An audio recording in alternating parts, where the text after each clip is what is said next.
there are a lot of things in life that I love battered. Food is always better when it's battered. Battered shrimp, battered fish, delicious. But when it's your football team getting battered, that's a completely different thing. We're live.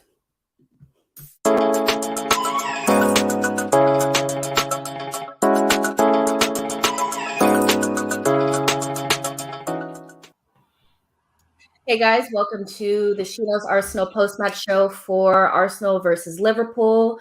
Obviously, 3-0. We all know what the score was. I have DJ Harry with me today. Hey DJ Harry. How's it going? I liked your intro about us being battered and battered fish. Now I want to have some battered prawns. I know, right? Like, things are usually good when they're battered, just not when it's your football team. I think it was like Lee Dixon who tweeted like, we got battered. And I was like, yeah, pretty much. I mean, you just got to take that for what it is, but I don't know. I just feel like, look, it's in the grand scheme, if you just think about it from broad perspective, losing to Liverpool, defending champions, whether they're really defending or not, doesn't really matter. Still a really good side, world-class players in that side.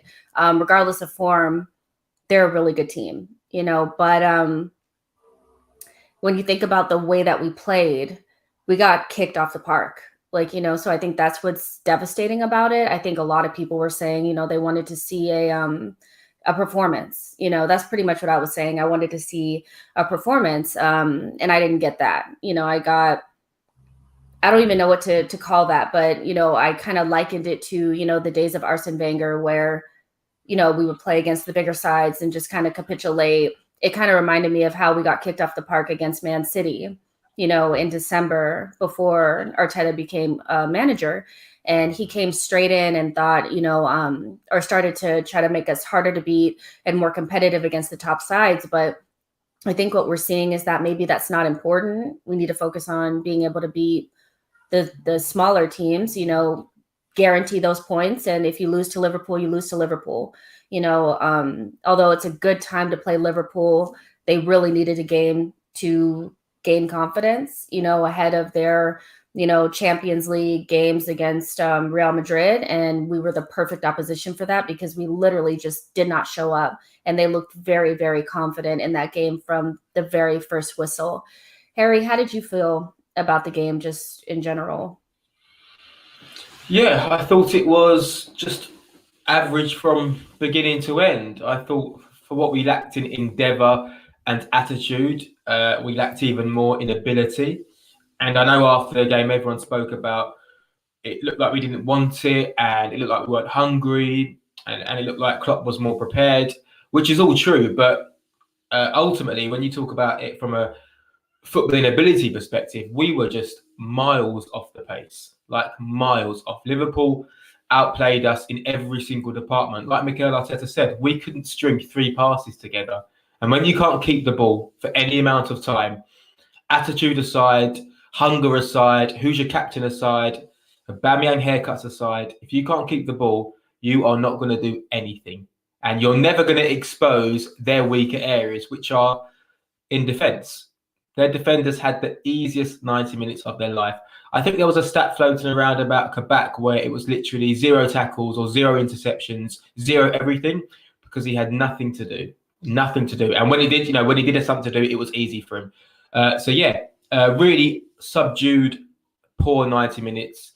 And it wasn't fitting to, celebrate the anniversary of David Rocastle and whatnot. It was just a very subdued game. And yeah, I'm glad I wasn't there. I must be honest. I think a lot of pundits said, if the fans were there, it would have been a lot different. But I'm glad I wasn't there because that would have been horrible to watch.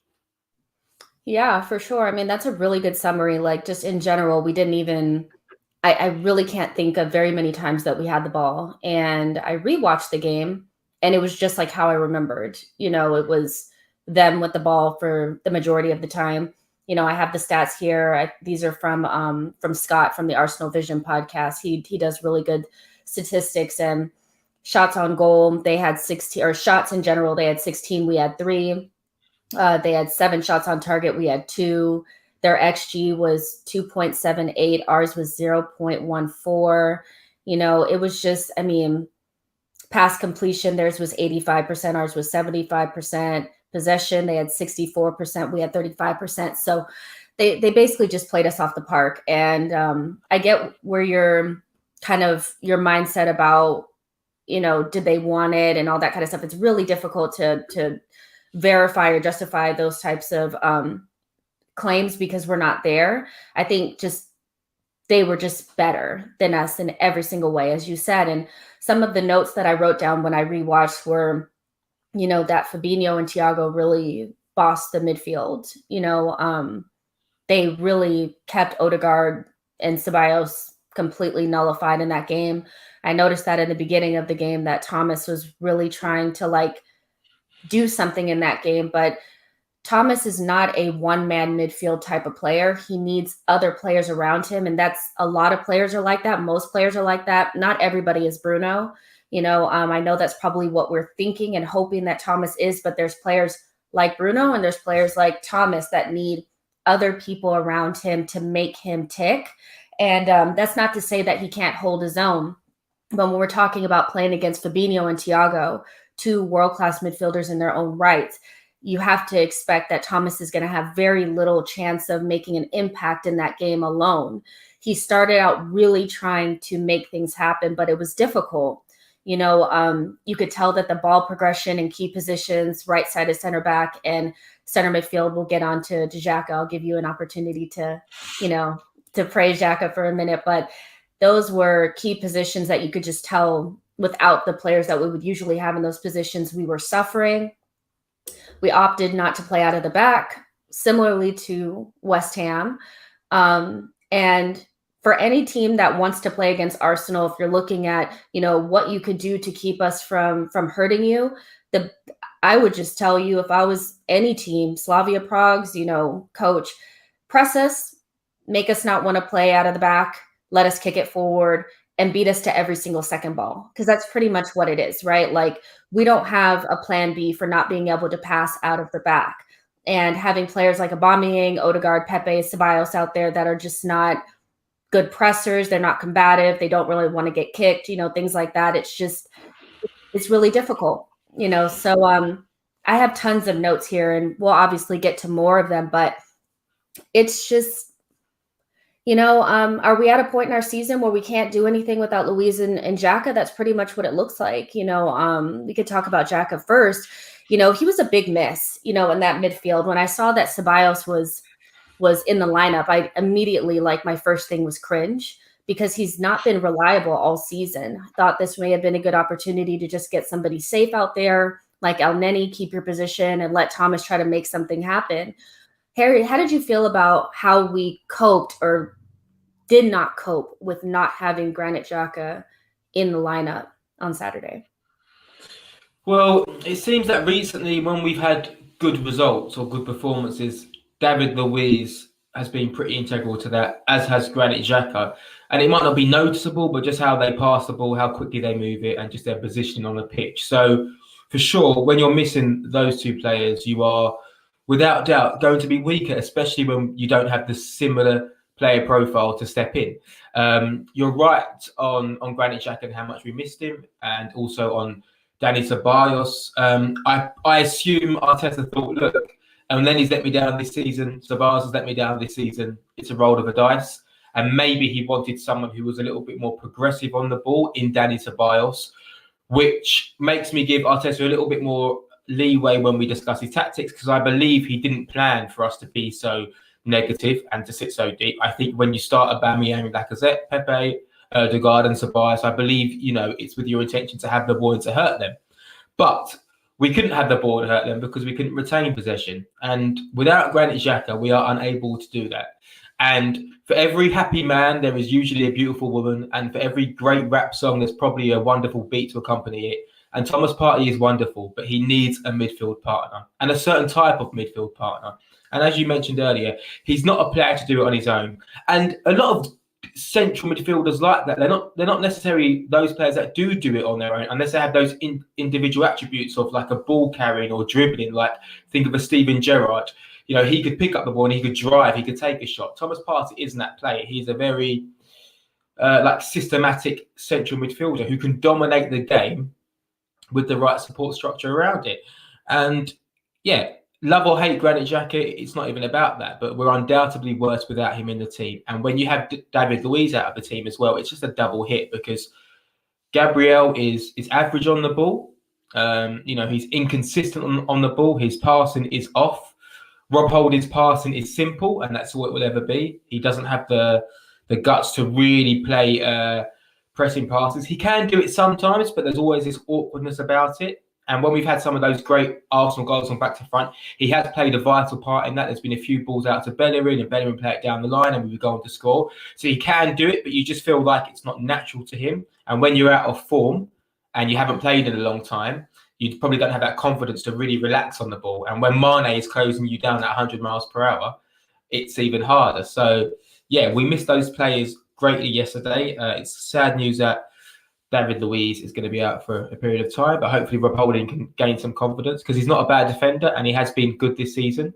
But what's interesting is when we get used to a way of winning, similar to how we were winning when we played a back five, it's almost like we can only win playing that way. And we got used to winning, playing out of the back to David Luiz, to Granit Xhaka, to Partey, to Erdegaard, out wide, getting goals. We got used to that. And when you take one thing out of the system, everything changes. And we saw, 2 changes to a team shouldn't affect you as much as it did yesterday. It really shouldn't. There was a time in the first half when Danny Ceballos and Thomas Partey kind of both went for the same ball. And I was thinking that would never happen with Granit Xhaka because Granit Xhaka would just be sitting there and say to Partey, go. Like, I don't think Thomas trusted Ceballos. I think that's initially by, if you're stepping over another player that can clearly play the ball, it's because you feel like you need to overcompensate. That's something that I've noticed about Thomas.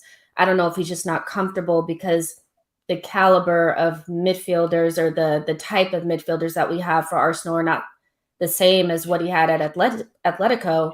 He doesn't trust them. Initially, you could just tell he didn't trust Ceballos. He took the ball off his foot and ran off with it and did a horrible pass on his own. So, yeah, this is certainly not a bashing of Danny Ceballos at all. He's a competent footballer, but he's also he's not a competent footballer because he's unreliable on the ball. I believe he isn't someone to play in a 2 with a number 10 ahead of him because I think he wants to be that creative man. I don't think he wants to sit deep and be the person that links the play. I think he wants to get it further up the field. I know why Arteta tried him at number 10 a few weeks ago was to simply not have him involved in the build-up play too much. I just don't think he's a systematic or intelligent enough to do that role and play that sensible role where you get it off your centre-back and you encourage everyone around you to move forward and I'll play you the ball and then I'm going to sit there and I'm going to mop up when it comes back and I'm going to recycle again. He hasn't got that in his game and it just shows in that area of midfield, arguably the most important position on the pitch. We are so weak. We are so weak. And when people were calling out, El Neni can do what Xhaka do and Ceballos can do what Xhaka do, they simply can't. And they'll never be able to because that's why Granit Xhaka's numbers are up there because that's what he's good at. He's good at getting the ball and moving the ball. And if you don't do that, then you're always going to struggle. I mean, we questioned Arteta from the very beginning about why he trusts certain players and why he doesn't trust others. And I think we're kind of seeing why. It's Ceballos may look better in terms of compilations and he's Spanish and it's more exotic to have him than maybe Granit Xhaka, who we're used to. But he only really played well for us once we went into a back five. That might be a part of it as well, is that he doesn't have that extra cushion, that extra person in behind him to mop up what he makes mistakes in. And once he lost that form, he never gained it back. He might be the type of player that needs to play consistently. He can't come out and come back in. So he lacks the reliability that we need to play day in and day out and also to come off of the bench. So if it wasn't the mistakes against Benfica, if it wasn't the mistakes against Olympiacos, this was definitely a game to see that, to send him back to Madrid after this. It's not about him not being a good player. He just doesn't fit. He doesn't have the reliability that we need. And Xhaka has that. No matter what you say, if you don't like him, that's fine. If you think that he's the sole reason why we're not in top 4, that's fine. But in regards to what we have right now, we need him to be fit. period, like in order for us to do anything, you know. So yeah, I mean, it was bad. The midfield is really where the game was lost. I thought Thiago and Fabinho and Milner pretty much squashed us out of the game. You know, there's comments about Odegaard, and I thought immediately, as you know, I did a match preview with a Liverpool fan, and we both agreed that Fabinho's fit and plays in the midfield, he would just sit on top of Odegaard, and that's really something that I disliked about having Ozil. Is as good as they are as players, if you just get a really physical person to kind of sit on top of them, if you don't have other good players around them, the quality of the rest of the team dictates whether or not these players can be successful or not, because they need help. Again, not everybody is Bruno. You know, they just don't have the same endeavor. They don't have the same mindset. Odegaard is a good player, but if there's not another 10 that they have to think about, like an Emile Smith-Rowe, he gets lost. You know, the same thing happened against Manchester City. They knew, just smash him. Smash him. There's nothing you could do. Lacazette's not similar. He's not like Firmino, where he's actually like a 10. So we just didn't have anybody else to connect, and it just kind of killed us off, you know. So I don't really know what the solution would have been, you know, I mean, without Emile Smith-Rowe being fit. You know? Yeah, it's a tough one on Odegaard. It's a good point you make. I think he's a lot more robust than a Mesut Ozil, and there's more endeavour in him. There's more pressing in him. He was trying to press, but there's a few times in the first half when he was pressing on his own, or it seemed like I don't know. Maybe we were told not to press because no one else was joining him in. But I wouldn't label him as a luxury player in any respect, but he is at the top of that midfield triangle, and if the base isn't working, then he's going to struggle. And then if he struggles, then Pepe, Aubameyang, and Lacazette are never going to get in the game either. So especially when so much of our play is based around trying to find a number 10 before we go wide, especially on the right hand side, not so much with Tierney on the left hand side, but. Yeah, he did struggle yesterday, but as did everyone, as did everyone. And the further up the field it got, the more those players struggled, or the less they had of the ball. Because let's give some credit to Liverpool, like you just did. They were awesome yesterday. They just pinged it around, and for so many times it was side to side, side to side. And a few of my friends who are Liverpool fans, they were annoyed half time because we've been wasteful in possession. We haven't taken our chances. But I was like, yeah, but we have not touched the ball. We can't get the ball. And you are just making us run and run and run. And when we do get it, we have no confidence, or Robinson's up Pepe's backside and it goes again and you dominate the ball. So even if you aren't creating loads of chances, it's going to come. And second half, we came out to be a little bit more open maybe, or try to be on the front foot. And then they just literally just unpicked us. And it could have been 4, it could have been 5, it could have been 6. So yeah, Liverpool were awesome, and I know they've been in bad form, and I know a lot of our frustration comes from. But Liverpool have been awful this year, and they've lost to Fulham. But in their previous 2 games, they kept 2 clean sheets. They beat Wolves well, they beat Red Bull Leipzig well, and Liverpool might be bad this season, but we are by far worse. So it was always going to be an uphill struggle. So I mean, just to go back to the Odegaard point, I'm not saying he's a luxury player. I'm just saying he's that type of player where if you smash him and you kind of put him under immense pressure and there's nobody else in that midfield, because really Thomas was back trying to defend, trying to help Ceballos. So there was really nobody else for him. So we have to always keep that in mind. I think we need 2 10s, on the field at all times, whether that's Saka or Emile Smith-Rowe. We need that, because when you have somebody like Pepe and Aubameyang, they just don't have the ability to get on the ball and retain it. Ball retention was one of our biggest issues. Ball progression was non-existent. Ball retention was also non-existent. And that's because we didn't have Emile Smith-Rowe and Saka. It's really kind of embarrassing to see how blunt we are without 2 19/20-year-olds in our squad, but we are. You even notice that Pepe was not playing in between the lines. Neither was Aubameyang. They were really off on either touchline, really far away from Lacazette. So when you watch Emile Smith-Rowe and Saka play, they play in between the lines. That's by design. Arteta, I don't think, trusts certain players to receive the ball and make things happen. When you don't have time on the ball and you don't have space, you can't have Pepe and Aubameyang on the side at the same time because they need space and they need time on the ball. So, and Saka and Emile Smith-Rowe don't need either. They don't need space and they don't need time because they're better technically.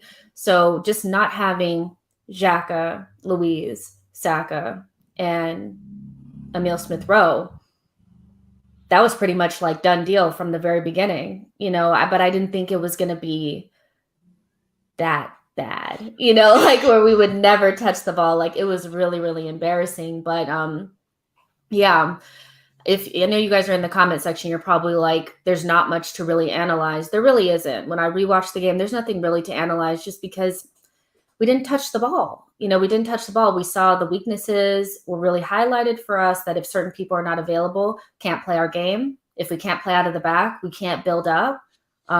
We lack the aggression and combativeness to get second balls. And really, West Ham would have done the exact same thing to us if they had continued to play after they went 3-0 up. But when they sat back, we were able to get back into the game. So, but somebody that I do want to talk about, and we'll probably spend some time talking about it because I don't know. I don't know. Aubameyang, we've spoken about Aubameyang. We spoke about Aubameyang with Kevin, and he talked about how we have to get him scoring. But at what point do you take him out, or don't play him? Ever since the North London derby, he's been pretty out of it. And in this game, I know that he didn't get a lot of service, and I think Arteta waits because he thinks if we get one chance, he'll score. But to a certain extent, we're not going to get chances if he's out there on the field. Was there a call for maybe Martinelli to start this game or to come in a little bit earlier so we could have gotten somebody out there that likes to run, that wants to be combative, that will go for second balls? Because Aubameyang was really non-existent in this game, and it's not all his fault. But even still, should he still be playing when he's not contributing much? Like you say, he wasn't contributing much yesterday. Neither did Pepe, neither did Lacazette, just for a bit of perspective. I'm scared of going in on Aubameyang because I feel like it would be a little bit maybe disloyal in a weird way because of what he's done previously. And also, I do believe that if the team is flowing, he can play left wing with Lacazette and it can work. I know West Brom are West Brom, but it doesn't affect the system too much if it's flowing. And I can't believe that it changes so much when you play a back five and he can work left wing. I don't understand that because Tierney's positioning is still relatively the same. And instead he's got a number 10 next to him. When in a 5-3-2 or 5-2, whatever it was, he didn't have a number 10. He just had two central midfielders there. So I just believe that right now, when he plays, he should only play up front. Because the truth is, we all know that he's not an all-round footballer. So unless the team are functioning at full creativity, to play him left midfield, as we saw against Liverpool, is a waste. So I think the only good thing from Arteta's perspective to come from the weekend's result is that Lacazette is slightly easier to drop. And I wouldn't be surprised if we see Aubameyang lead the line on Thursday night. But it's not good enough from Aubameyang, but it's also not good enough for many more. And wage aside and captaincy aside, I don't think we can always, I know you're not, but I don't think we can use that as a way to beat him down even more. Ultimately, we want all players to be playing like captains. We want players to be running around like they're all earning 300 grand a week. We don't give people a free pass if they're earning 40 grand a week and they're missing chances or scoring own goals. So I'm not going to get on his back more because he's the highest paid player. Yes, he should be leading by example, but we know what Aubameyang is. So to criticise him for not being that captain for me is pointless. You can question the decision, but then we're going back and we know why he was appointed captain was to keep him at the club. It's not working currently. That's evident. I do believe if we have Xhaka party with Ødegaard, Saka, Lacazette and Aubameyang, I do believe it can work, but we're yet to see it at the moment. And could Martinelli have started? Maybe he could have. He would have given us more energy. But I'm just trying to think, when would that have helped us? Like I when think the issue is that Arteta has veered away from what works. We spoke about this like before when we were trying to think of a lineup for a certain game. And you said that the easy way out for Arteta is to put Lacazette through the middle and put Aubameyang on the left. Since he's done that, we've been way worse. Like, or it hasn't worked. It just hasn't. So I think he needs to go back to choosing one or the other. I I don't think if it, think he can't do it. I don't think it works. Even when you had Saka out there was something missing. Aubameyang was not great against West Ham. Gave him the pass because we came back. This game, it just to me proves it that we've evolved past this, and we need more technical players out there on the field. We need connectivity and we need chemistry. And up until this point, that particular combination of Lacazette and Aubameyang doesn't have any chemistry. Lacazette plus the kids has chemistry. Aubameyang up top with three tens and behind him, that works. So stick with what works and stop trying to make things work that don't, because now we're losing games and dropping points because of it. I don't know why we're going back to this. It worked when we were playing before, but it doesn't work now. Do you think it just could be just as simple as just pick one or the other, pick Lacazette or Aubameyang? yeah, I do. I think it obviously depends on who we play. Ironically, I feel like when Liverpool were camped in our first half, one thing we did need was an outball centrally. I mean, we were knocking balls into Lacazette's feet. He wasn't holding it; it was coming back at us. I do wonder if playing long balls over the top, trying to get onto the back, trying to make Phillips run backwards towards a goal. I wonder if that would have changed anything. I know it's only Gabon and the AFCON, and I know that the standards are lower there, but Aubameyang, showed electrifying pace in those international games. So he's still got the pace in his legs. He's still got the speed. But you're right. When he plays left wing, we miss that connectivity. And that's the most important part. We do miss that. And if he does play left wing, then it means that your number 10 and your right midfielder have to compensate for that even more to make it work. And we're not doing that at the moment. I do believe if Emil Smith-Rowe was fit yesterday, he would have started. I do think that. And But I he think chose that against West Ham, and Emil Smith-Rowe was fit. You know what I mean? Like, he's actively choosing this, I think, at this point. I don't know what he's trying to get out of it, yeah, well, but he's probably just trying to justify the massive contract that he's on, and he's just trying to turn it around for Aubameyang because he knows he can do it, and mhm. he knows what he can do from the left wing, from up front, and he's seen him score goals. He's seen him play well. He's seen him link up with Kieran Tierney. I know he's not a footballer like everyone says, but he's seen him show moments of that link up play, and he's probably just trying to get it out of him because we're going to need him to come back, and if he doesn't, then we'll be at the point where we say, right, you have to drop him. But I just think he's trying, and maybe he's trying too hard, and maybe that is a criticism of Arteta for sure, and understandably. But I don't see the Martinelli on the left wing thing as a massive case, to be honest. I don't think he's that much different. I just think he's more energy. I don't think that the connection play improves that much with Martinelli. I don't see him as a possession based attacker whatsoever. I just see him as a 100 miles per hour runner. I'm sure he's got it in his game, but I don't think that's the answer. But Arteta faces a big call, and it's hard when Aubameyang unfortunately comes with the new hairstyle and the tie dye t-shirt and whatnot, and he's looking so happy, but he plays under par. Then some sections of the fans are going to criticize him. So yeah, it's tough. It's really hard, and it's a shame to see something change so quick. A man that had such spark on the pitch would frighten defenders. We saw what he did in the FA Cup final and throughout that season, even in a poor Arsenal side. It's such a shame to see him now almost all void of ideas. So yeah, Arteta's got a big call to make on Thursday. Yeah, he does, and I don't think it doesn't have anything for right now. We can't go back and change the captaincy. We can't go back and do a lot of things, So for me, it's not about captaincy, contract, anything. It's about not destroying partnerships that have been working for us this season. And if you can't get Lacazette and Aubameyang in the same team, then don't force it.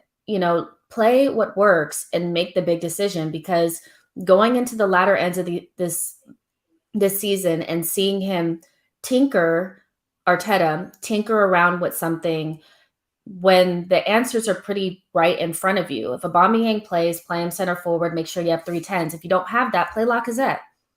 You know, I mean, I know you want to have Aubameyang out there, but we've scored without him, you know, so it's not, he has to do what's best for, I think he thinks he's doing that because if Aubameyang gets one chance, or if there's one chance, if it was to fall to a Lacazette or Aubameyang, you'd want Aubameyang out there. But ultimately, we're not going to get the chances because they're both out there. So he does have a really big decision to make. I see a lot of people calling for Martinelli. I agree with you that I don't think the Martinelli thing is really would have made a huge difference. He may have ran around more, which is probably what we want to see.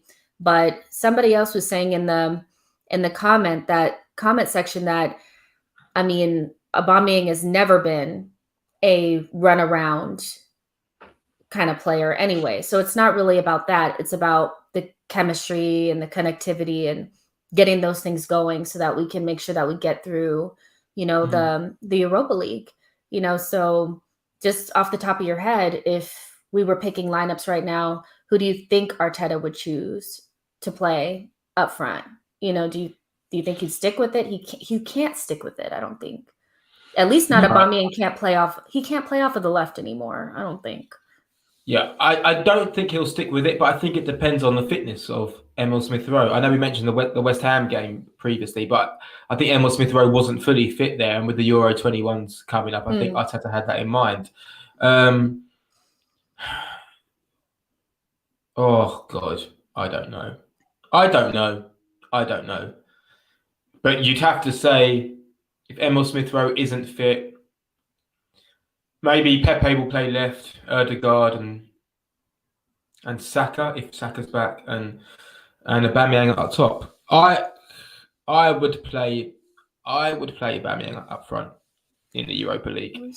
See, this is the issue that we have now. See, Yo-Yo, I think this is something that I think about all the time too, and Yo-Yo made a good point of it, is that a left-footed player now has to play on the left-hand side because Cedric is playing over there. Because I originally thought as soon as Cedric came in against Liverpool, that Pepe needed to go to the other side. We needed to automatically switch it so that we had balance, and we didn't do that. Ultimately, it didn't matter because we didn't have the ball. But against Slavia Prague, the balance will need to come back because Tierney will be out. So you have Saka and you have Pepe. We don't even know if Saka even going to be fit. Like, yeah, this is where it gets. I believe if Saka is fit, he'll play on the left-hand side to get the balance, because there's something about, I don't think Arteta trusts Pepe. He wouldn't even move off of the sideline against Liverpool. He was just out there stranded, and Arteta knows, we all know that that's not the best way for Pepe to play, but he didn't trust him enough to go in between the lines or move out of his position. So if Saka's fit, he'll play off of the left, especially because he also doesn't like putting Aubameyang through the center and a Pepe on the left either, because they float into the same space. So yeah, so really bad. I think Yo-Yo makes a good point about a left foot player must start ahead of Cedric until Tierney returns, and I believe that. And I said this a while back. I think we should try Gabriel at left back when Tierney's not fit, or Saka. I just don't think Cedric left back gives us balance. I know Gabriel is a centre back, but Man City do it with Ake. They've done it with Laporte. We did it with Socrates playing right back. We did it with Mustafi playing right back. Left-footed players can do it. It's not hard. You're just playing slightly across. It just means that you don't have that attacking threat because it's not natural for Gabriel to attack. But if Tierney isn't available, I would play Gabriel left back and Mari left centre back. I just wouldn't play Cedric left back. I just don't think his positioning is there. I think he either gets too close to the centre half to overcompensate, or he goes too wide because he wants to receive the ball on his right foot and he wants to have space to run into. It's not comfortable for him to run down the line on his right foot, knowing that player is just going to come across him. I just see it too many times. So, hopefully Tierney is back fit. But I would, if Tierney isn't, like I say, Gabriel left back, or I'd even go back to playing Saka left back. I wouldn't play Cedric there. I know. I just think it's detrimental to how we play, having a having a right-footed left-back. And listen, Cedric might play and he'll be absolutely class. And he did have a stinker when he came on. And I know it's against Liverpool. But just in terms of lineup and shape, I just think we talk about balance. I think in defence it's important to have balance. And you've got to be really, really, really good to be able to play left-back when you're a right-back. Really good. You've got to be James Milner experienced good, where you can really understand the role. And I don't think Cedric is good enough to play left back at the moment. It's just, I know it's a tough one, but listen, hopefully Tierney's fit, because God, without Tierney, he's not going to be fit. They anticipate him being out for weeks. He's having scans. Yeah, that's something that came out. It's not definitive how long he'll be out, but they anticipate, because he's going to have scans and whatever they've already seen, that he's going to be out for a while. So I would count on him not being fit. But I remember when, I think it was when we were playing like Aston Villa, I believe, and we put Saka back at left back, or we put him left wing back or something like that. And he's going to play offensively. If he plays there, it'll just because we want to have somebody on the left wing with a left foot. So at that point, I think you play 3 in the back. And I think you play Chambers, Holding, Gabriel, something like that, but he'll have to Jimmy rig it, because at this point we have now significant players out. Hopefully we'll have Granit Xhaka back. Never thought I'd be like, please come back, but he was just ill.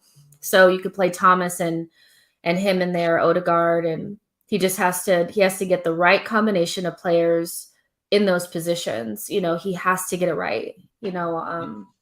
That's a good call actually on Saka and potentially a back 5. It feels like we've stepped away from that, but maybe if it's just a short-term solution, Arteta would consider that. Maybe you'll see Odegaard playing from the right-hand side of that front 3, right? With Aubameyang and Lacazette up top, and then you'll see maybe Pepe on the left. And actually, that might encourage him to play Aubameyang and Lacazette together, because it worked before in the back 5, and it worked with sometimes Saka left wing back, or Tierney or Maitland-Niles left wing back. It's a good point. It might help us overcompensate if Kieran Tierney is going to be missing for a while, and maybe it will give us a solid foundation to build up again. Because sometimes when you leak goals, we've leaked 6 goals in 2 games now, which isn't great. So sometimes you have to switch it up a little bit. It's a good point. There's certainly some selection and fitness dilemmas approaching, and this is why a few weeks ago or before in the FA Cup, and we asked, why isn't this player playing? Why has he rested him? Why has he rotated him? Where's Saka? It's because towards this end of the season, when your young players are going off to play international football, or they're playing every minute of every game because you need them, they start to pick up injuries. So now we have to rotate really carefully, because we have some huge games coming up. Because whilst we are 10th in the league, we have 5 or 6 winnable games, and I know everyone's saying about eggs in one basket and what not on focus, but listen, we can't finish lower than 10th, so we have to win some games. We have to go strong enough to beat Everton and to beat Newcastle, Fulham, and who else we have. So expect to see lots of rotation over the next few weeks, I'd predict. Yeah, for sure. There's about 30 of you guys watching right now. Make sure that you like the video and subscribe to the channel. I have a lot of really interesting content coming up soon. The Euro expert is going to be coming in tomorrow to talk to us about Slavia Prague, what we should be anticipating. I know it seems like an easy road to the Europa League final, but I don't think it's as clear-cut as it may seem. So we'll learn a little bit more about Slavia Prague then. And I'm trying to get somebody to come in and talk to us about the injuries. But just off of this point, I think if it comes down to it and Saka has to play off of the left, and we have to play some sort of back 3/back 5, I still would play Aubameyang off of the left-hand side. I would still either play him down the middle or don't play him at all. If Emile Smith-Rowe is fit, these are the games that we have no wiggle room. And to me, we look vulnerable. So I'm thinking get our best players out there and make a hard choice between Lacazette and Aubameyang. But we'll kind of see what happens with that. But let's talk a little bit about Tierney. I was thinking about it before we kind of got on. And in my mind, I think that he's the type of player that could be an Arsenal captain, could be really big for the team, has been a really big improvement for us, versus like Monreal, Kolasinac, some of the players that we've had at left back over the years. But part of being a big player at Arsenal or at a big club in general is being available.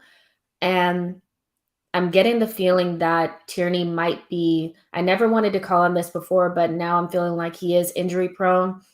And maybe we need a left back replacement that's not just somebody to fill in the gaps. We might need to spend a little bit more money on it, because I'm not sure if Tierney's going to be the type of player that's going to be able to, even if he has backup, he's going to get injured, so how are you feeling about Tierney right now? And, we have big hopes and dreams, like, for this player in terms of Arsenal. Is his injury proneness worrisome enough to you where you think it's, we need to get another left back, or just cover per se, like a free transfer? I think we need a left back, like a real.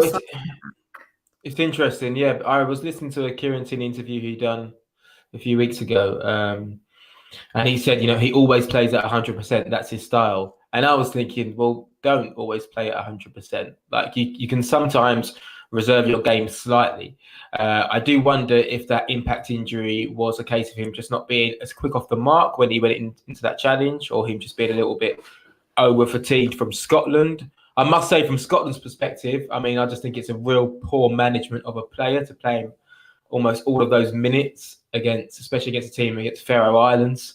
I mean, I just think it's a total lack of respect, or not only for us, but for the player himself, to run him into the ground. And you're right.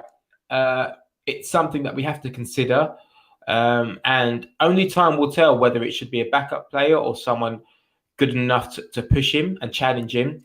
But I think maybe part of the problem here is that we have too many backup players. I don't think Gabriel's worried about his starting position that much. I think he thinks he's clearly better than Mari. Leno's not being pushed.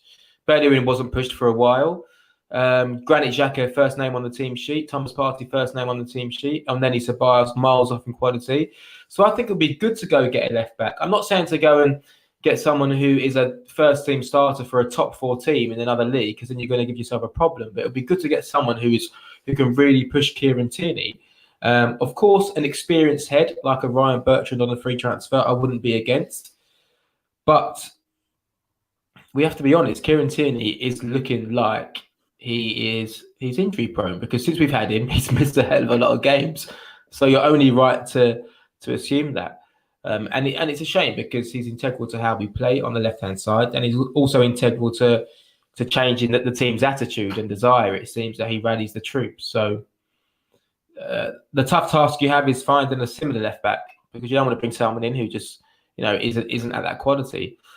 So yeah, we're going to need to search for it. I know Nacho Monreal just extended his contract for a couple of years, but I'll take Nacho back for a few years if he wants to play backup. Can I just say, sidebar, that I always thought Monreal was way better than people gave him credit for. Like, I loved him. Nacho was brilliant. I found it bemusing when people would say, like, oh, Emery got to a final with Monreal and Koscielny. I'm like, Monreal was solid as hell. He was a 6 out of 7 every single game. Popped up with vital goals. He took over from Gibbs, and he was a great servant for us. And yeah, I mean, he'd still be a good squad player to have now. He really would. He's still doing it in La Liga for Sociedad. So, Kieran Tierney, obviously great player, future captain, we know that. But at the minute, he seems a little bit brittle. So we have to manage it carefully. And the truth is, with that lineup against Liverpool, I'm sure he would have been one of the players that Arteta would have thought about resting. But we can't. Yeah. Because we're weak. And whether that's bad on Arteta or not, I don't know. But there would have been all these players who have just come from 3 international games, just getting into the training ground on Friday or Saturday morning, doing their rehab. No training sessions about tactics for that game, maybe one training session. And Arteta's got a decision to make. And we're too vulnerable to miss too many players. So we're almost asking for it. But if we don't start Kieran Tierney and we lose, obviously, the bats will be out for Arteta. So he's damned if he does, damned if he doesn't. But is something that we need to pay attention to. Can I be honest that I really think that it may seem like hindsight, but I did say before the game that I was very worried about Tierney. And this is my thing with Arteta at this point. The league is done. It's done. It's finished. You're not gonna these players cannot concentrate on both. I don't think they can. They've showed in the past that they can't concentrate on both. And at But this just what point, does the league being done mean? What does that mean to you when you say the league is so done? when I say the league is done, is that I don't think we have enough about us, enough squad depth, or enough mentality to get up the league, like to get to a place where we would, because right now we're trying to stay in the league so that we can qualify for Europe, right? In some way. And we keep dropping points. And what is the likelihood of us basically winning out the next 8 games? I know that we're looking at it and it's Fulham and it's Sheffield and it's this team and it's that team. But some of these teams are also fighting for their life and they don't have any European competition. So what is the likelihood of us winning out the rest of our games and still making it through the Europa League? You know, and I hate to say like prioritize, but yeah, we still need to put out good teams for the league because of consistency and that kind of stuff. But could we not have rested Tierney for the Liverpool game? What was the likelihood of us actually getting points off of Liverpool? You know? Yeah, but the problem is we don't have a good team. We have good players that if they're all on song and everyone is fit and available and everyone is overperforming, we can beat almost anyone on their day. So I think against Liverpool, if we were on song, everything was ticking for us, and we caught Liverpool on an off day, if we ticked all of our boxes, we may have got a result. We could have got a result, and I think that was the hope. When we saw the lineup, then that changed slightly. I agree that we need to focus on the Europa League because it's important, but we aren't good enough to put our eggs in one basket. And if we rest players who are important to our team against Sheffield United and Fulham, like you say, teams fighting for their life, I don't know if we've got enough about us to win those games. And if we don't win those games, then what happens to Arteta? Because then we'll finish lower than 10th, 11th, 12th. And are Arsenal fans objective enough to say, it's okay, these last 8 games in the Premier League, we're free pass because we are focusing on the bigger picture. And if we don't win the Europa League and then we finish 12th, 13th, 14th, then what happens? This is the thing. Like, so it's just blow it up and just be done, right? Because basically what we're saying is like we're skint. Like, what are we gonna do? Like, you know, I get what you're saying. Like, and Yo-Yo is saying like Europa League qualification was still achievable before Liverpool game. It's been achievable for a while, but when have we capitalized on the opportunity to move up? Teams above us continuously drop points and we continuously drop points, you know, and we can't look at these last 8 games just because the only more harder teams that we're going to be playing are Everton and Chelsea and think that Fulham is going to lay down, Brighton's going to lay down. These teams are fighting for their lives. And even last season, we could have relegated Aston Villa and we let them walk all over us. And now they're above us in the Premier League. Like, yeah, you know, listen, maybe if we play Cedric left back and you play Mari left centre back and you rest Gabriel and Chambers right back and you play El Neni for a game against Sheffield United, maybe, you know, the weather's right and the mood is good and we score early and it works and great. Happy days if we can rotate. But history is telling me that we can't make too many changes. We've seen it. And when we do make changes, FA Cup, Southampton away, we bring in El Neni, we bring in a few others, and it doesn't work. You know, it's Arteta's shit and he's dead. So now Arteta is fighting. Obviously, finishing higher up the table will get us Europa League football, but I don't think it's about that for him. I think it's about finishing higher up in the table and just being in a respectable league position for his own ego, his own self, because he knows what's being said. You know, he knows that there's the comparisons against Wenger's last 50 games in Emery, and he knows we're only 2 points better off than last season. So he needs to show that, okay, even if I don't win the Europa League, I have improved us slightly, because he's got bosses to report to. And if he says to his boss, Kieran Tierney was 90% fit, so I couldn't play him, so I had to play Cedric left back, and Gabriel wasn't feeding it, so that's why we've, you know, finished 11th, 12th. He'll get sacked. So yeah, I'm firmly in the camp of just play every game. And I know we have to rotate. And I know we said that expect lots of rotation. And I agree, we do have to rotate. But I think we just have to rotate in the right positions. And there's a few places where we are wholeheartedly weaker without Xhaka or Louise or Tierney. I know if Tierney's injured, it's different. But yeah, it's a tough one. But our fan base cannot take finishing any lower than 10th. And if we rotate heavily for these next 8 games, and I mean heavily, we'll lose, and we will be much further down the table, and things will explode. And for my sake, for your sake, for Arteta's sake, I do not want that. I want us to go for these games because I know you're saying everyone's fighting for their life, but these are winnable fixtures for sure. I know we haven't won a lot of games, but these are winnable. So if we can get the team motivated and get the right energy and the right vibe, we could finish the season, winning the last 6, 7 out of 8, and then we should climb the table. Yeah. All right, you guys, let's not, what do you guys call it? Throw your toys out the pram, whatever. Let's not do that. I get it. It always feels really crappy right after we lose a game. But let's keep it in perspective. The Liverpool game, if you had looked at, because basically before we played West Ham, Spurs, and Liverpool, I said if we got 4 points out of those games, I would be happy. We got 4 points out of those games, so all in all, we're going into the end of the season with games that are winnable, so we don't have to really sit there with our butts tight, against Fulham and these types of teams. We can beat them even with rotated squads without certain players. We played against Liverpool and we got slapped. They're the defending champions. Let's just calm down. But the reality is that going into Thursday, we need to be focused and ready to go. There can't be a hangover from this game. They have to move on, and we should be able to put out a good, Xhaka will be fit, Partey will be there, Odegaard, and in Europe, it's easier because the teams are not as physical. They can be physical, but they're not as athletic. They tend to sit off of you a little bit more. They play high lines. They do stupid things that Premier League teams won't do because they know us better. So I anticipate us having some of the ball. I don't think that will be completely, without any sort of ball retention. And I still expect us to win this game. It's just right after the back of a loss, especially the way that we played, it's really difficult.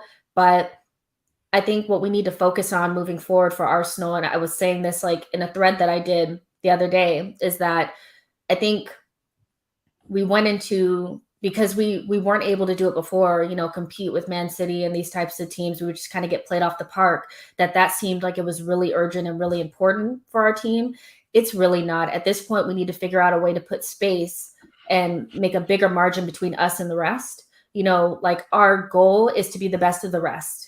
We're not going to be able to jump from where we are now to beating everybody below us and being competitive with the top teams. We just don't have a good enough squad, not enough depth, not enough mentality. It's just not there.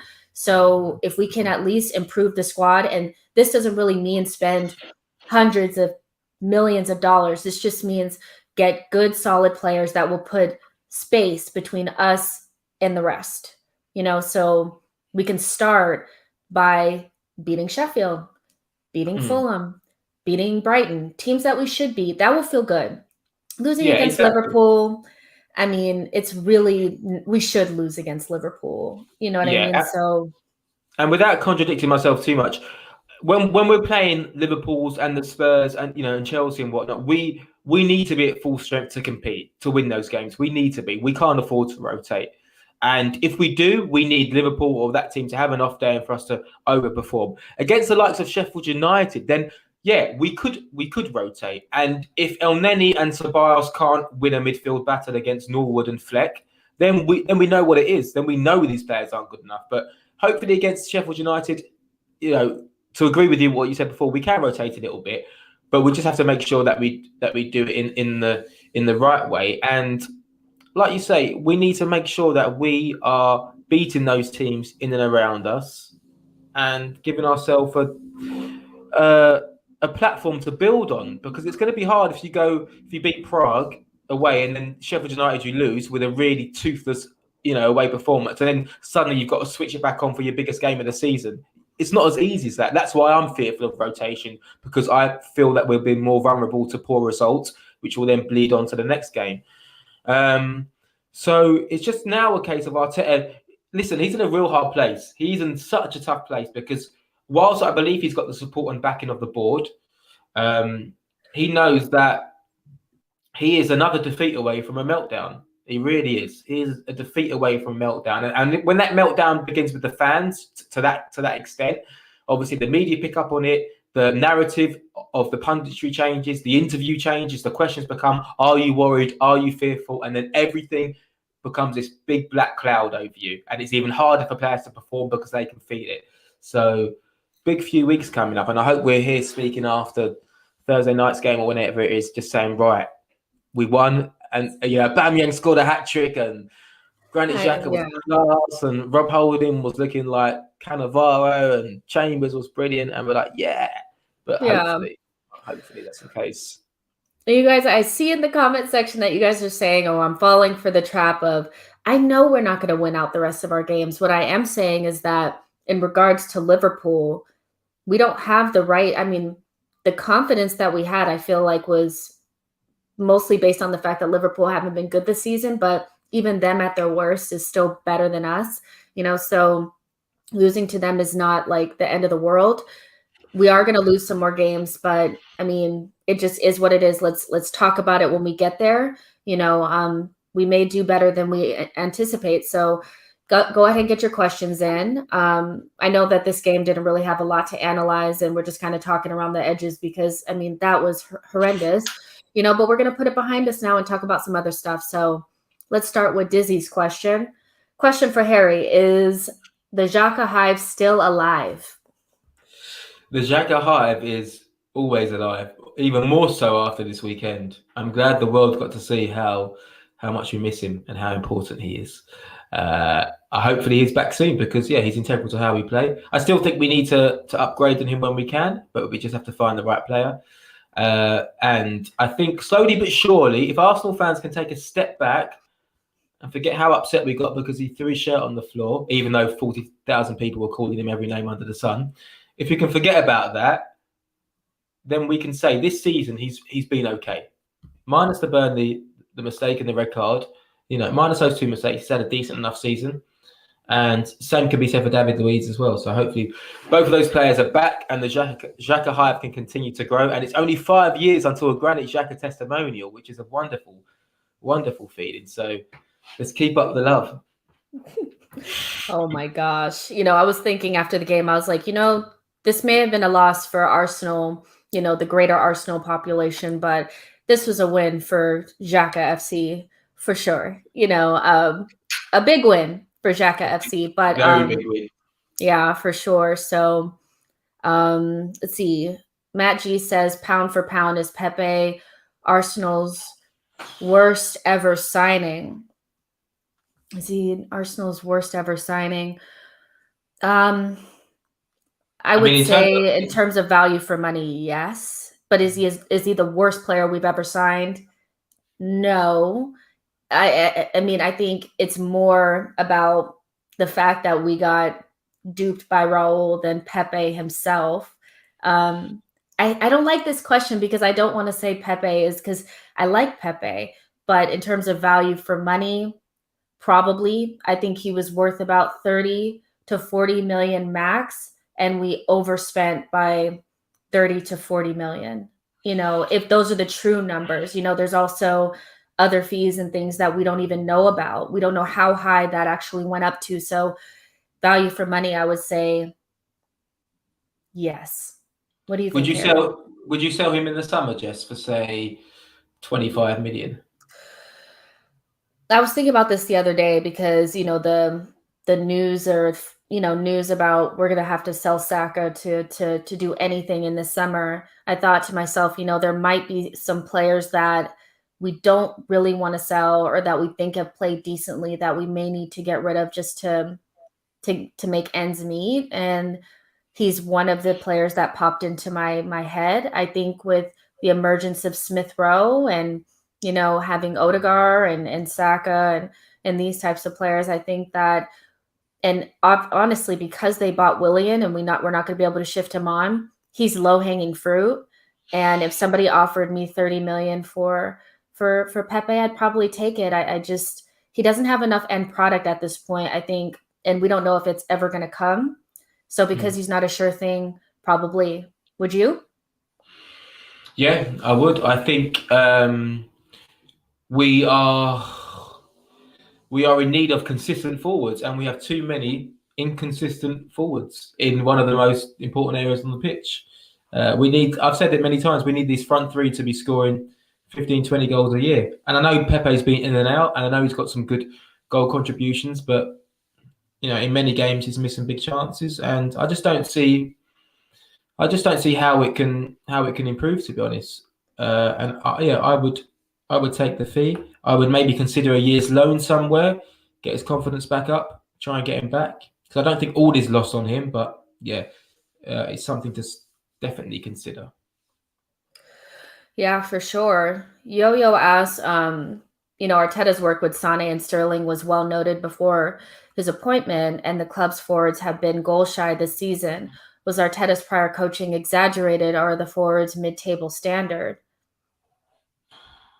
My initial thoughts on this is just when you're a number two, all you're doing is working individually with these players and you're not being tasked with being the manager and, all these other things. So he may not have enough time to do, the type of work that he was doing at Manchester City. I don't think it's necessarily that our forwards are mid-table. I think people are having a hard time giving Arteta credit for things that he should get credit for. Saka is Arteta's thing. I know that he was probably going to be good no matter what, but Arteta, you can't take it away from him and say that Saka was always going to become this player. You could say that Sane was always going to become that player. Arteta has worked with Saka and he's gotten better, so I think you have to give him that. Saka's not mid-table standard. I'm not really sure what it is. I mean, some of these players, are they natural goal scorers? I don't think Saka is a natural goal scorer. I don't think Emil Smith-Rowe is either. It's probably just Pepe, and I think there's a multiple amount of reasons why he's not scoring. So, Harry, what do you think about this? Is it exaggerated what he did at Manchester City, or are forwards mid-table? I mean, in terms of what he did with Sane and Sterling, it's like, when Sky interview a player and they say, what's different this season? Why are you scoring so many goals? The player goes, oh, I've been doing a lot of coaching. Mikel Arteta's been giving me some pointers. And that becomes, the story of Mikel Arteta has transformed Sane and Sterling into these wingers. So in terms of the actual value of that attribute or that accolade given to Arteta, I'm not so sure on it anyway. I think there's some players have improved. And I mean, listen, this year our forwards have been mid-table standard because that's why we're 10th in the league. So Yo-Yo is definitely right there. When Aubameyang's in front of the goal, a 31-year-old goal scorer, I don't think Arteta's coaching's got anything to do with it. When Pepe fails to connect on a great through ball from Martin Odegaard against West Ham when he's 6 yards out and he puts it straight into Fabianski's hands, I don't think that's coaching. I think it's down to player quality. I think it's down to a little bit about environment and pressure. When you don't have the pressure, sometimes you finish a little bit more freely, which is probably why Sterling scores so many goals, because even though he's not an amazing finisher, he plays in this creative, free-flowing team. So I think it's a bit of both, to be honest. There's only so much you can do sometimes. And I heard the same thing said about, how we've improved defensively, but Mikel Arteta hasn't really improved upholding. I think sometimes we can overlook things or analyse things a little bit too much. I'd like to give Arteta the benefit of the doubt on this one. Yeah, and I'm seeing Saka misses some easy chances, has missed easy chances this season. Yeah, he has. No player has missed more big chances than Mohamed Salah, and he's the best forward or the best striker in the league. So missing chances isn't necessarily, a bad thing. It's if you're getting into goal scoring or positions, you will score goals. So I think Saka, he has improved his goal scoring from this season. From last season to this season. A lot of that has to do with the fact that he's not playing left back and things like that. But everybody was saying that they saw a noticeable, change in Saka to take the the game by the scruff of the neck and take more shots. He has been scoring more goals. And, I know Emery gave him his chance, but Arteta has been nurturing Saka's talent from the moment he got here. So it's not about who gave him his chance. It's about who is nurturing this player. And Saka plays the most minutes. He's the most trusted, and he's our most improved player and one of our most important players. So why wouldn't we give Arteta credit for that when it probably is him? In regards to Rob Holding and, other players that have looked better under Arteta since they've come in, a lot of that has to do with Arteta's tactics and positional, play and putting them in positions where they don't get exposed. That's another reason why I think we're seeing more of Xhaka's quality, is because he's no longer in positions that expose him. So a lot of coaching is not just about individual on the field, like coaching them up and helping them with their technical skills. It's about putting them in positions where they don't get exposed. That's what's been happening now that we're playing more open, we're getting exposed a lot more. I mean, if we were finishing more chances, it wouldn't be that big of a deal, but things are changing. But I think the question in itself is, it can't be really answered because we don't know what was happening at Manchester City. We weren't there, so we don't really know. So I think it's inconclusive. That's what I'll say. Inconclusive. To contradict myself once more, I know I said we need our midfielders to be scoring like 10, 15 goals. And I believe we do, especially in those front three positions. Sometimes goals can mask over the influence of a player or the lack of goals. So Pepe, I think this season has 8 goals in all competitions, and Saka has 6. But we know that Saka is more than goals. So if he doesn't score any goals, we just know how influential he is to the team. His ball carrying, all the fouls that he commits. We just know that Saka is a great player. I'm not sure that Saka will ever be a 15 goal a season man. I think maybe he'll grow into it. I think it will take time. It might just click for him like it clicked for Aaron Ramsey that one season.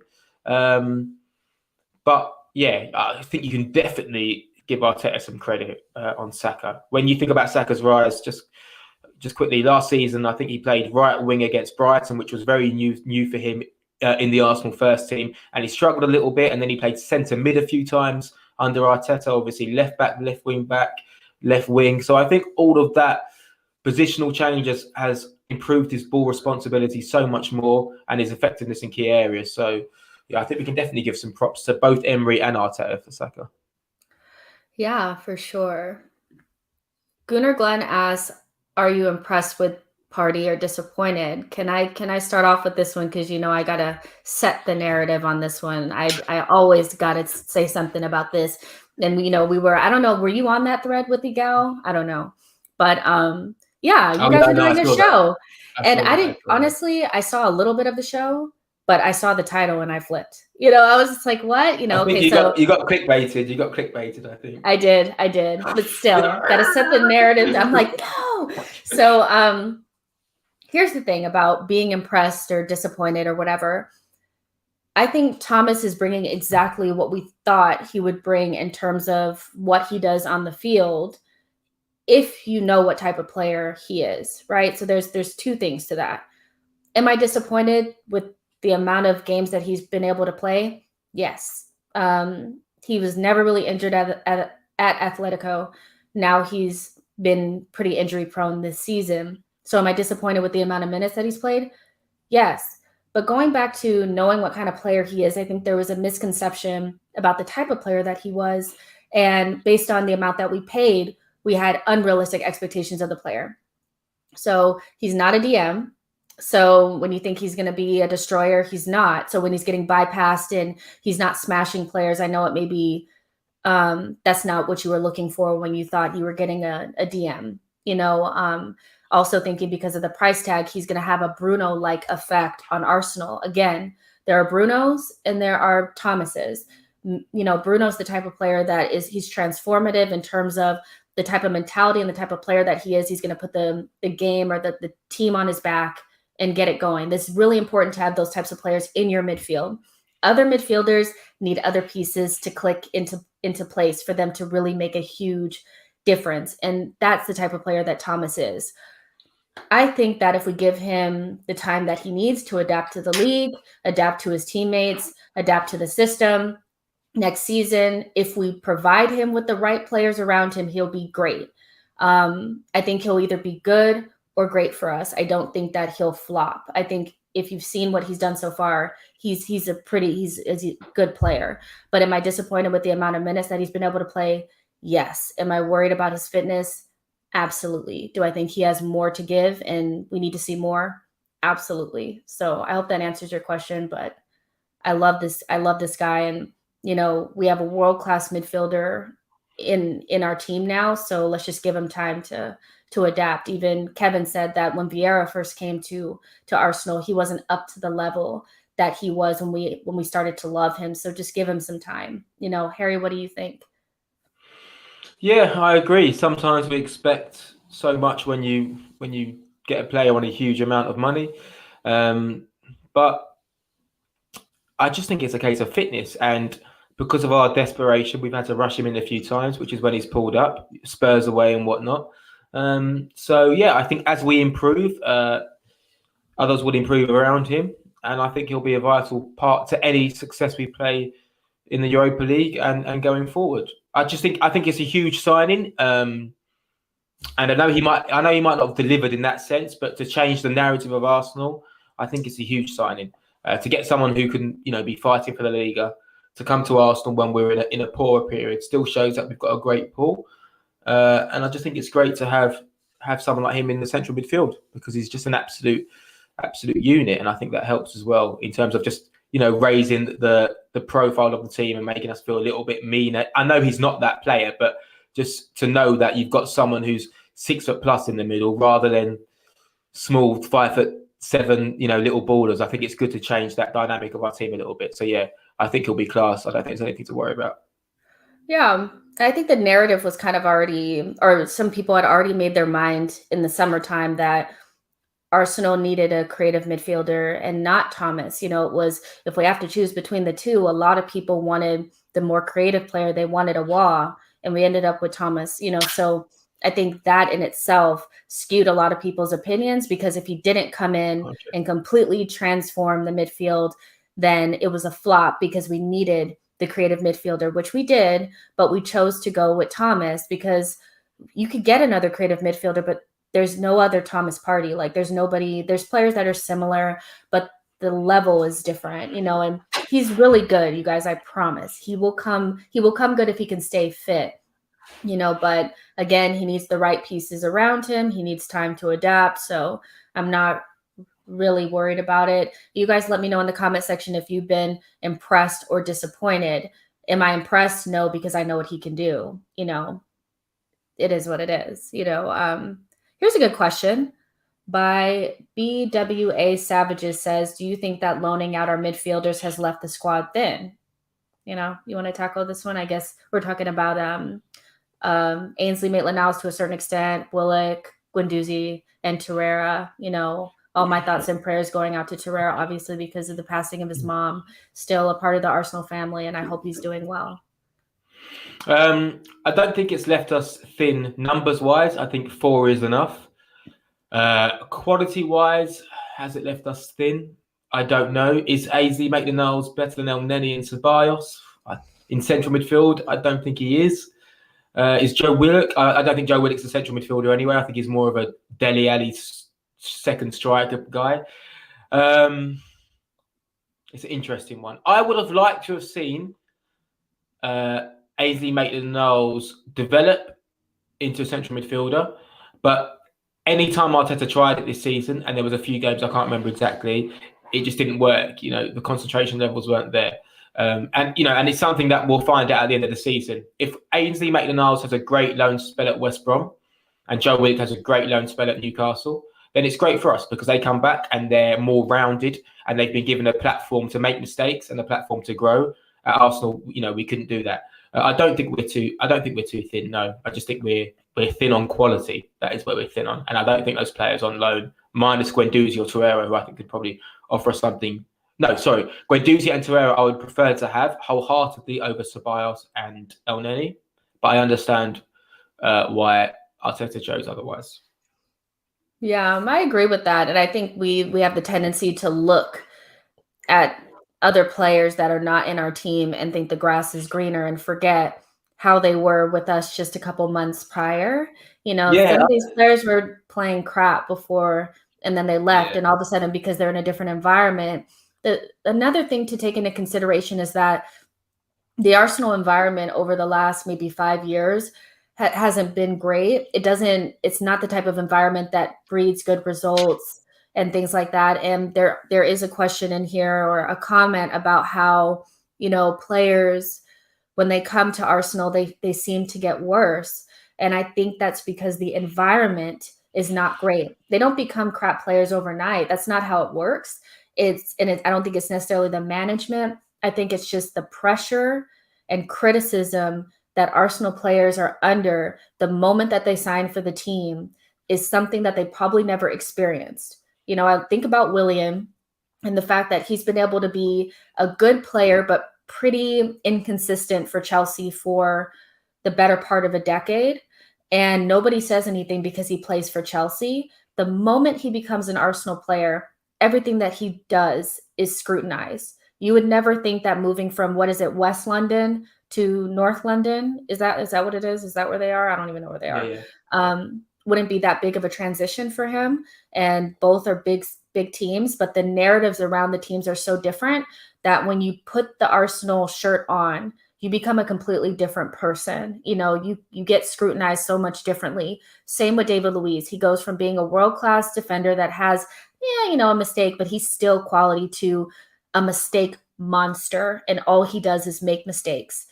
So I think it has something to do with that, the pressure, the criticism, the scrutiny, and being a part of a team or a club that's supposed to be elite that has really fallen off, like is completely different than what it was years ago. It's hard for any player to be a part of. Harry, do you agree with that?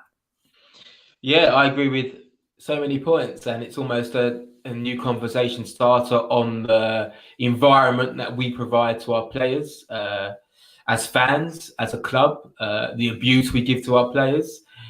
Do we help from that perspective? I don't think we do. I've been at the Emirates when we've, well, not we, but fans have booed Abue on and off the pitch. I've been at the Emirates in the North London derby when Theo Walcott was being booed in the first half, and he scored 2 goals against Spurs when we won 5-2. I don't think we always provide that right platform for players to succeed. When we talk about social media abuse and whatnot, I wouldn't know what that feels like to be a young player who's moved countries, moved family, moved friends behind to start a new life in London where you don't know anyone.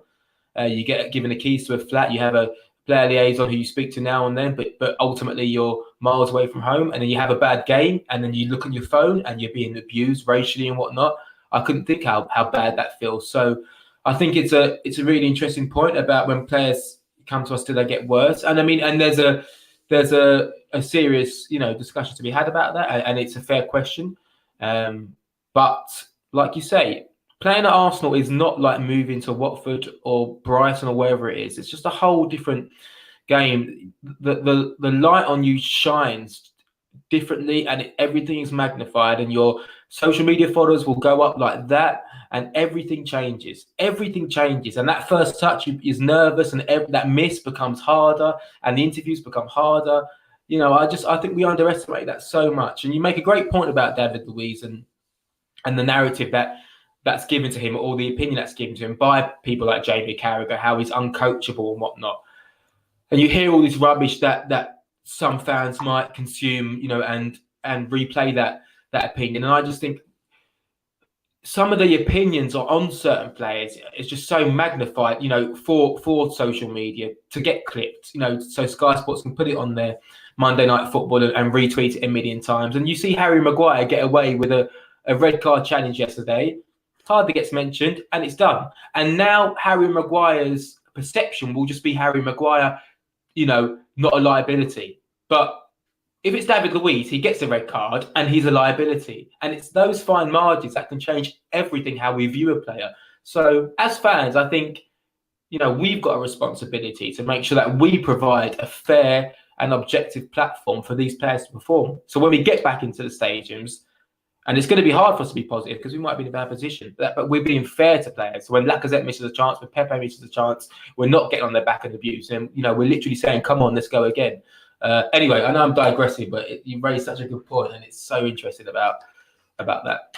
Oh no, and I see in the comment section that some people are bringing up the amount of money that these players are on, and I don't discredit that argument. That I understand that that they're being paid to do a job, but the environment in which you are supposed to be doing that job or performing makes a huge difference, regardless if you're Joe Willock on 30 grand a week or Willian on 250 grand a week, and it's not an excuse. It's just the reality of it. The type of abuse that Willian was going through, some of the things that were being written it's vile, and it's by the fans, and then you expect him to perform. I can't even imagine if he had some of the performances that he had in the beginning of the season, what it would have been like if fans were there, because we can be like that, sometimes. So it's not an excuse. It's just the reality of it. I'm not saying it's right or wrong.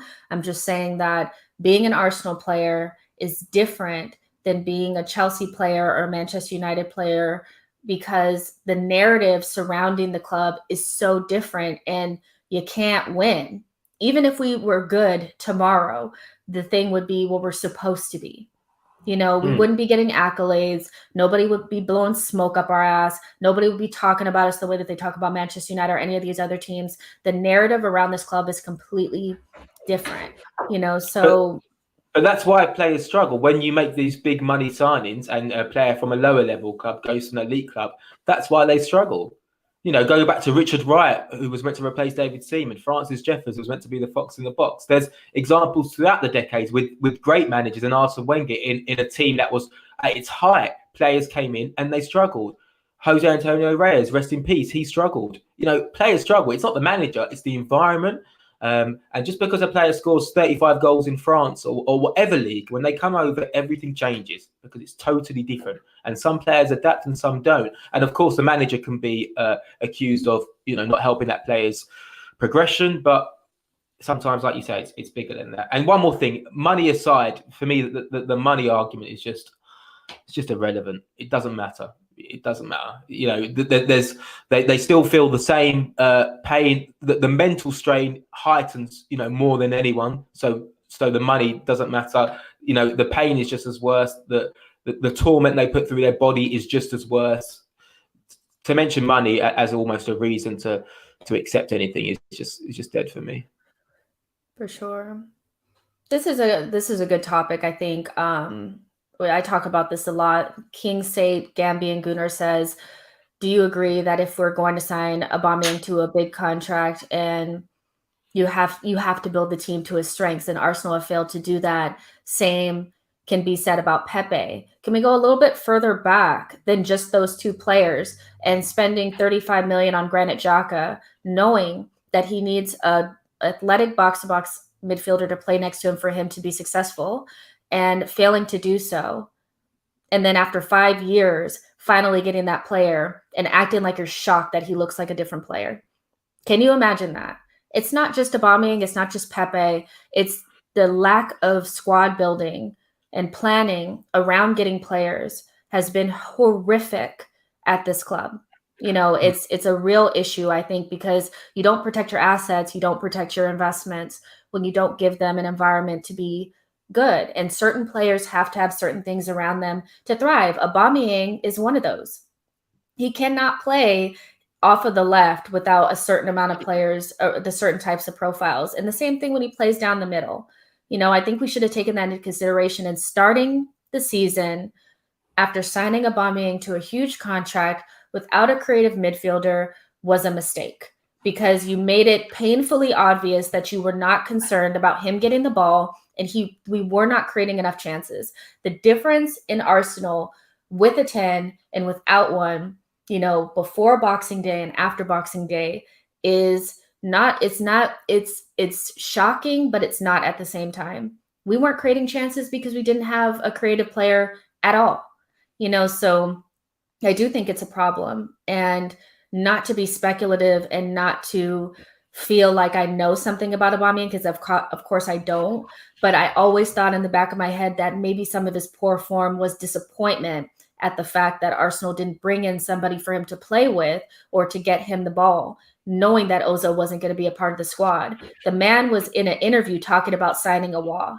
So he knew that the club was trying to get this player and not to get him, and knowing that we didn't have a 10 or a creative midfielder might have been disappointed to somebody who just signed the rest of their career off to a struggling Arsenal side. So I do think it's a failing. What do you think, Harry? Yeah, it's a really good point, and it's a really good question. I think, as you say, our season is almost split into two, which is why, weirdly, I give Arteta the free pass, because I feel like up until Boxing Day, the 5-3-2 or whatever it was just ran its course, and we were no longer able to create chances in that system. And yeah, I'm not going to say we failed Aubameyang, but prior to that we had, because we didn't have a creative midfielder in the squad, which is just mind-blowing. And obviously the Ozil situation was something that couldn't be changed for whatever reason. And when Emil Smith-Rowe came in and Ødegaard came in, it's changed slightly, which is why I'd like to see Aubameyang up top in that new system, if the time is right. But yeah, perhaps, yeah, that's one of the biggest failings, is not building a team around Aubameyang. And before you know it, Jess, it's over. And Aubameyang, the confidence is too low, and he just becomes a player that you have to move on, and then you change again. Mm-hmm. You can't invest so much in these players and not build around them. I mean, not to go back and beat a dead horse, but to me, it's very similar with Mesut Ozil. I think we spent enough money on him, and he was a good enough player that in his pomp, in his prime, we should have given him the right players around him to thrive. Not because we need to be placating Ozil, but because it's unfair to expect certain types of players to thrive without the right pieces around him. So you have Ozil. And Ozil is so funny to me because, again, not to beat a dead horse, but what did Ozil really need? He needed Aubameyang and Thomas Partey. That's what he needed to be successful at Arsenal, really, and maybe Gabriel. Maybe not even, because Koscielny and Mertesacker were good enough. Now he's not here, and Partey and Aubameyang are here. And for half a season, Aubameyang didn't have an Ozil. So at different points in this season and the last couple of years, all the pieces haven't aligned, and that's because of poor squad building. I'm hoping that Edu and Arteta are working on that, and that's something that they can address and make sure that when we invest in players, that they have the right people around them. But over the years, it's been a problem, and it's why we always seem like one or two players away. We just can't get to work. How many times have we heard we are one or two signings away? I mean, I know I've said it. Like I said earlier, I'd love to see how many times we've played with Xhaka, Partey, Ødegaard, Emil Smith-Rowe, Aubameyang, and Saka. I'd like to know how many times we've played that, if we have at all, because I believe the optimism that's left in me regarding Aubameyang will say that could work as a midfield and a front three, but we'll see. Yeah, 100%. Okay, this will be the last question, because I love Yo-Yo. You're always here, and I love your questions. They're always so good. Yo-Yo asks, Arteta has been given the grace to climb to 10th from 15th. What position must this team be in the league, Europe, for him to avoid the fans' wrath? Oh, God. I mean, if he didn't win the Premier League, so that's the thing. I think with, like, there were people that were Arteta out when he was being considered for the position. So there was always going to be fans, regardless to if he does well or not. I mean, there's fans that look upset when we win games because it doesn't suit their narrative. We won't call them by name, but we know that they're out there. So what position in the league or Europe does he need to be in to avoid the fans' wrath? I think regardless, the wrath is coming. It's there. It's been there for a while. But I think ultimately there's going to be a big section of the fan base that are just waiting to see if we win the Europa League. Because if we win that, then I think a lot will be forgiven. But if we don't and we're in 10th, then regardless of the fact that we kind of all know that he's going to be here, I think from the moment the season starts to about December, it's going to be really, really difficult for him to be anywhere outside of the top 4, so that's kind of my answer, not sure if it was good enough, but that's kind of how I feel about it. What about you, Harry? Yeah, I feel like that's a bit of a loaded question, Yo-Yo. Listen, for some perspective, I put a bet on us in the summer to win the league each way. So I thought first or second, because I thought we were going to carry on that good form and we were going to sign some good players. So I say that to give to some perspective, because I'm also content with finishing, sixth and fifth, because I think realistically, that at the moment, that's the best we can hope for, realistically. This season, I mean, listen, we can finish anywhere between 6th and 10th. And as long as the point difference isn't too much, I would encourage Arsenal fans to try to look at it with a bit more perspective. Because if we finish 10th, but 6th are a point or 2 points away, then I know it's still 10th place, but you're not far off. If we are finishing way down the table, then who knows what will happen. If the wrath is loud enough, who knows if Arteta's future will be here long term, but hopefully it is. Yeah, 100%. And we'll do this for the next season, because obviously I wasn't doing this when the season first started, but I thought we would finish between 8th and 10th this season. I really did. I did. Wow. I did. I'm going to find the tweets, because I just felt like we were the 8th best team and we didn't do enough to improve our squad. And, because other teams I knew were going to improve. And that's another part of the puzzle that I don't think people take into account, is that it's not just about what you do. It's about the fact that you need to keep the margins big enough when other teams improve as well. You saw Everton bought a whole new midfield. Aston Villa only needed to improve by 2 players or so, West Ham as well. And they were able to, compete with us or overtake us just by doing that little bit. When it only takes 1 or 2 players to make the competition a lot more fierce in and around where you are, you're not, your team is not good enough. Without the creative midfielder, I thought 8th to 10th. With a creative midfielder, I thought 5th or 6th. And that's pretty much what it's been. After Christmas, we've been around 6th place, so we just didn't have the players. We didn't invest enough. There wasn't enough investment. And that's not about Arteta. That's not about anything like that. It's just the pandemic, the Kroenkes, they didn't release enough funds, whatever we weren't able to sell.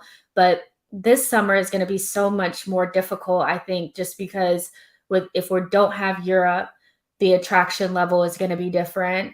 We're not sure about investment for the Kroenkes. And again, the teams below us, they may be in the same situation in terms of the pandemic and stuff, but some of the lower teams have management that will invest and see this as an opportunity to skip some steps. If you've watched Villa or West Ham or teams like that, they're just going to copy and paste and say, you know what?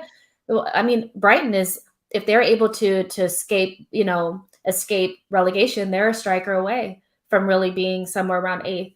So these are other teams that we're going to have to contend with, Leeds and stuff like that. So yeah, always thought 8th to 10th. That's about where we are, so I'm not that shocked, but it's still unacceptable for Arsenal Football Club. So don't think we're saying it's acceptable because we're not flying off the handle, but there's, it is what it is. And I think that's kind of where we are, but we'll end it there, you guys. Thank you to all 40 of you that are still watching. We know, again, there wasn't a lot to analyze from the game, but, we went through some of your questions and talked about other Arsenal topics. And again, tomorrow at 7 p.m. UK time, the Euro expert is going to be here on She Knows Arsenal talking to us about Slavia Prague, what to expect, what will be the situation against them. I don't know a lot about them, so this would be educational for me because I don't think it's as cut and dry or as clear as we think it's going to be to the final potentially.